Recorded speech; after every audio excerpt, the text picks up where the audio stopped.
lire. Je te l'ai dit plus de 20 fois. Quand vous lisez, ne laissez pas l'auteur décider pour vous. Non, c'est à vous de décider.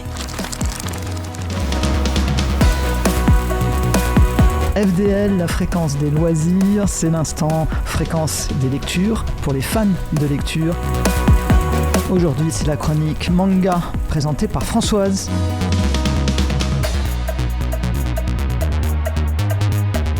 Bonjour à tous, je voulais vous parler d'un manga. Je prends un petit peu la place de Laura. Après tout, moi aussi j'aime bien les mangas, donc je prends un grand plaisir à avoir l'occasion de vous en parler. Aujourd'hui, je souhaitais vous parler d'un manga dont nous avions reçu le premier tome il y a quelques semaines, et ensuite nous avons reçu le deuxième tome. Alors, c'est un manga de Yura Urashibara, et le nom de ce manga c'est Tougen Anki. Alors, pour tout vous dire, je ne suis pas fan des bandes dessinées avec hémoglobine, et en vrai ce n'est pas vraiment mon truc, surtout quand c'est un peu trop sanguinolent, vous voyez. C'est un peu comme les films violents, j'en vois pas vraiment l'intérêt, si ce n'est pour choquer, faire peur ou stresser.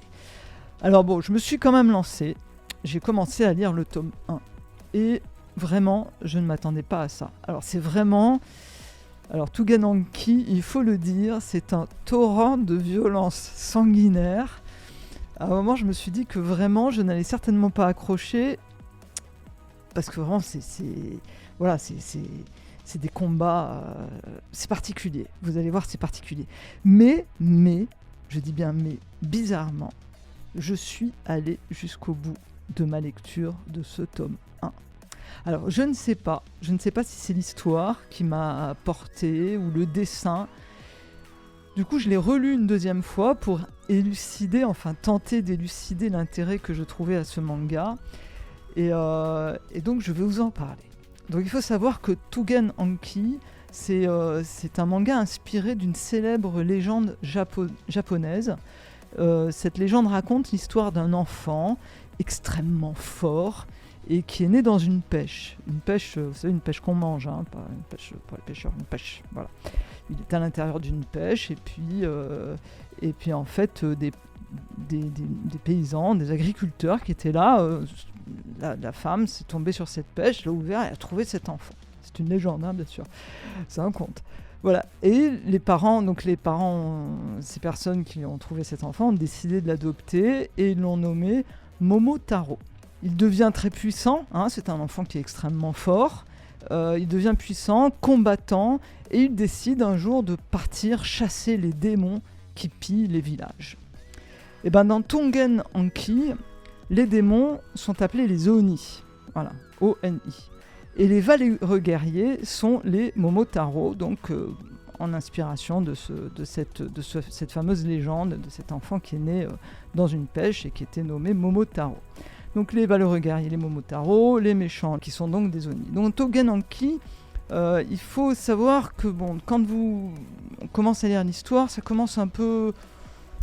un peu bof. Voilà, alors c'est l'histoire d'un gamin de 15 ans, voilà, ça commence avec un gamin de 15 ans qui s'appelle Shiki Ishinose, donc on va l'appeler Shiki.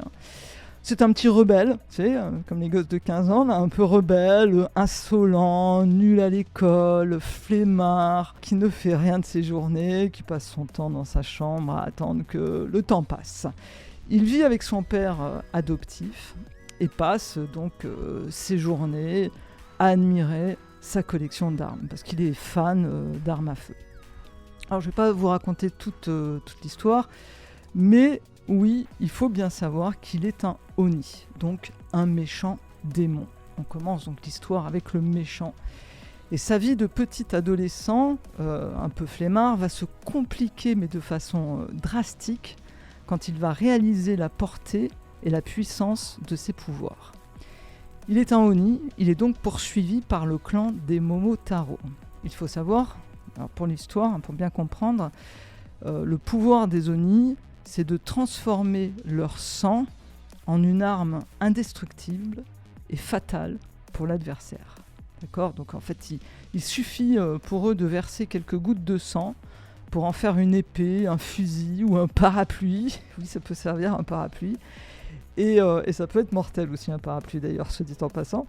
Enfin, c'est dans l'histoire, hein, bien sûr. Donc la transformation en Oni est pratique pour se défendre, mais elle s'avère aussi épuisante, hein, parce que se servir de ce pouvoir, c'est aussi perdre du sang et donc de la force. Voilà. Donc c'est en cela que la bande dessinée est effectivement assez sanguinolente.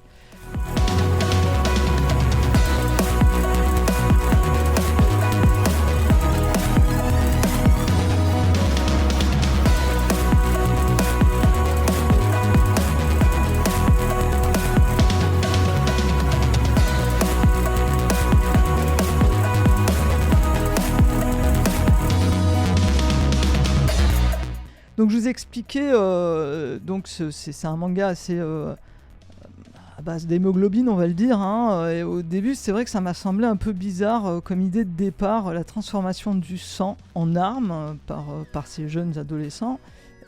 Plus tard, plus vieux, on verra qu'il y a des personnages un peu plus âgés aussi qui ont ce pouvoir aussi. Mais nous verrons dans le tome 2 que franchement, finalement, c'est une idée, je dirais pas remarquable, mais extrêmement intéressante. Voilà. Parlons du tome 1. Donc dans ce tome 1, j'ai aimé la vision de l'auteur et sa présentation des sentiments confus, voire chaotiques de cet adolescent de 15 ans. Alors il faut savoir que sous ces airs de violence sanguinaire, l'auteur nous amène à réfléchir un petit peu sur nos émotions et la façon que nous avons à chacun, à notre manière de les canaliser. Alors l'idée c'est, faut-il tout contrôler faut-il contrôler toutes nos émotions, notre instinct, qu'est-ce qu'il en est? Est-ce qu'il n'est pas un atout de décision finalement plus intéressant que la réflexion? Il parle aussi de l'ego, parce que c'est vrai qu'à cet âge-là, l'ego ça a une part assez importante. Est-ce qu'il est là pour aider les jeunes ou les ralentir dans leurs décisions?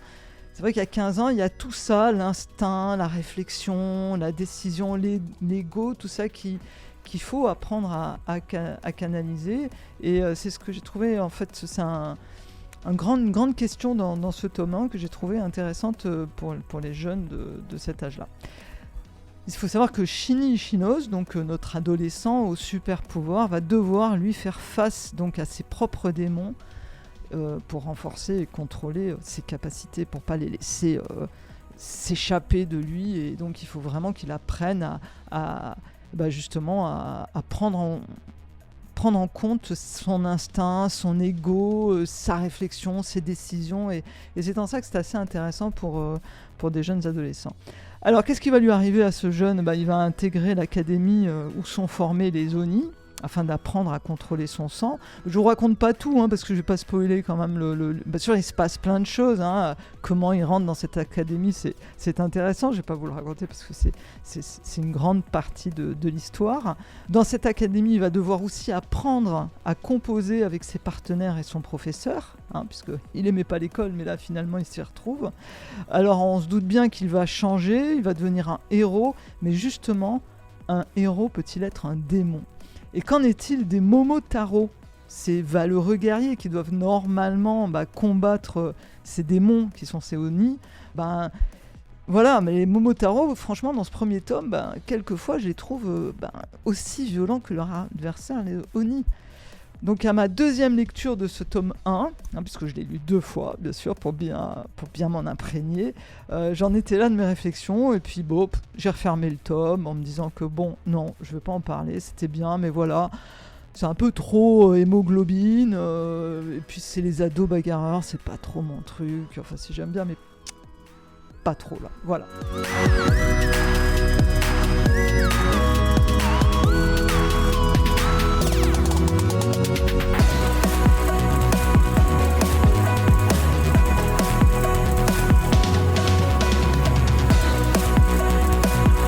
Parlons d'un manga je prends plaisir, c'est la première fois que je me remets un peu à la lecture des mangas et des bandes dessinées, et là franchement c'est un super manga qui s'appelle Tougen Anki, la légende du sang maudit, c'est de Yura Urushibara. Le premier tome est sorti il y a il y a un mois, je crois à peu près, et le deuxième tome a suivi dans la foulée, je crois, 2-3 semaines d'écart. Je ne sais pas vraiment les dates, c'est pas très important. En tout cas, vous les trouvez actuellement dans toute bonne librairie. C'est aux éditions Kana. Donc j'ai reçu le tome 2, et là l'auteur dans ce tome 2 nous dessine les caractères des personnages. Et ça devient vraiment intéressant parce qu'on commence vraiment à cerner ce petit clan d'adolescents aux capacités, je dirais, démoniaques, commandés, maîtrisés, on va dire, par un super professeur, un jeune et talentueux professeur, je dirais, qui s'appelle Naito Mudano. Alors ils sont 7 jeunes adolescents, filles et garçons, dans cette académie. Ils sont 7 à avoir donc ce pouvoir sanguin destructeur. Je rappelle, le pouvoir, c'est dès qu'il suffit qu'ils saignent un petit peu, ils font couler leur sang, et le sang qu'ils ont à l'intérieur d'eux se transforme en ce qu'on veut, quoi, en arme, en épée, je disais tout à l'heure, en parapluie. Voilà. Et donc ces jeunes qui font partie de cette académie, qui sont rentrés dans cette académie, c'est une belle équipe. Ils ont chacun des caractères et des personnalités bien différentes. Et pour pouvoir les rassembler, le professeur Naito a une idée qui est quand même intéressante, c'est qu'il va leur imposer un jeu. Et c'est un jeu qui se transforme finalement en combat. Et c'est dans ce jeu que les adolescents vont se découvrir et au choix, soit se détester, soit s'apprécier. Mais dans tous les cas, ils vont apprendre à composer avec leurs personnalités respectives pour gagner la partie. La leçon est simple, on peut être différent et malgré tout, différents je dis bien les uns des autres, et malgré tout atteindre ensemble, tous ensemble, un but commun. Et je trouve que c'est une leçon hyper intéressante pour des jeunes adolescents. Alors je ne spoil pas la fin du jeu, mais faut le dire, c'est une vraie baston. C'est vraiment, c'est un manga qui s'adresse vraiment aux jeunes ados. C'est une vraie baston bien sanglante qui les amène finalement à se calmer, à se découvrir et à faire une belle équipe presque gagnante, il faut le dire. Dans ce deuxième tome, il y a la perception que l'on va vers une histoire complexe et pleine de rebondissements. Complexe, pourquoi ? Parce qu'il y a ces deux clans marqués du sceau d'un clan des gentils, un clan des méchants. Et en fait, finalement, au long de l'histoire, on se demande vraiment... les gentils sont pas toujours ce que l'on pense, et les méchants sont pas toujours ce que l'on pense non plus. Et finalement, dans ce tome 2, l'auteur nous donne un peu à réfléchir sur la perception que nous avons chacun des bons et des méchants dans la société. Et sur la façon dont l'histoire se raconte, et surtout qui la raconte et comment. Donc cette histoire de sang qui se transforme, j'ai trouvé ça bizarre aussi comme idée. Mais au détour d'une page, on comprend que c'est ce qui est en nous, ce qui nous transforme. C'est ça, c'est le sang. Là, dans le manga, ce sont les adolescents qui transforment leur sang en ce qu'ils sont au fond d'eux. Et finalement, ce n'est pas juste l'idée du sang, le sang rouge qui coule de nos veines, justement. C'est ce que nous sommes à l'intérieur qui fait ce que l'on est à l'extérieur. Bon, alors mon idée est peut-être un peu tirée par les cheveux, je veux bien, mais voilà, moi elle m'a bien plu, donc j'ai décidé d'en rester là. Alors c'est vrai, c'est sanglant, mais pas choquant. Vraiment, c'est pas choquant parce que le dessin est en noir et blanc, donc les images de bagarre et de sang, franchement, finalement, elles n'impressionnent pas tant que ça. Le manga en lui-même s'adresse aux jeunes, voire très jeunes. Et dedans, il y a vraiment tous les ingrédients qui plaisent aux ados, les gentils, les méchants, les héros, les professeurs, la bagarre, l'hémoglobine, la haine, l'amitié. Enfin, c'est plein d'adrénaline. Et c'est vrai que finalement, ça donne envie d'avancer. Il y a aussi beaucoup d'humour. Shiki Shinoz, ce petit adolescent de 15 ans, se découvre finalement être un petit marrant, au caractère bien trempé, me fait bien rire. Les dessins sont énergiques, puissants.